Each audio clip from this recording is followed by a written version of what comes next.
La course, c'est parti fort, j'ai trouvé en natation, je sais pas si j'étais bien ou pas. Donc j'ai un peu suivi la natation, je me suis accroché pour rester devant. À vélo, quand on est bien parti, on a fait 10-15 bornes fort, je pensais que ça allait partir. Puis finalement ça revenait quand même, du coup ça s'est relâché. Au final on a roulé très tranquillement sur la fin du parcours vélo. Est-ce que ça t'inquiétait que ça roulait pas assez fort pour toi ou... Bah forcément j'aurais prévu qu'on soit un petit groupe, mais je me disais que j'avais pas le choix, donc j'ai déjà vécu ça l'an passé. Ouais. Donc voilà, il allait falloir courir vite, tout le monde était frais, c'est vraiment à pied que ça allait se faire. Je réussis à poser bien et en faisant une bonne transition, je pars premier. Direct on se retrouve en file indienne et je vois que personne me double, que les gens soufflent fort derrière moi.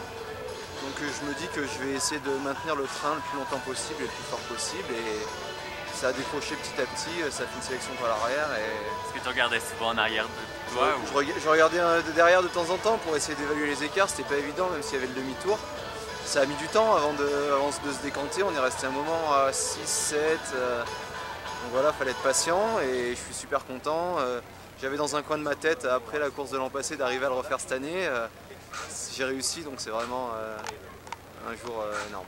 Disons que ta saison est assez accomplie quand même. Disons que voilà, le lancement était difficile, mais là je suis en train de...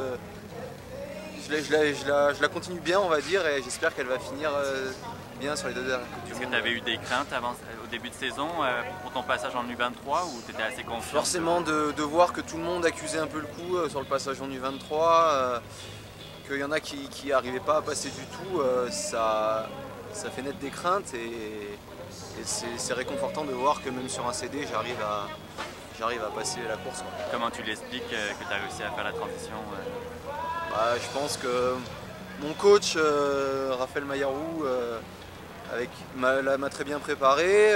J'ai deux très bons training partners qui m'aident beaucoup au quotidien.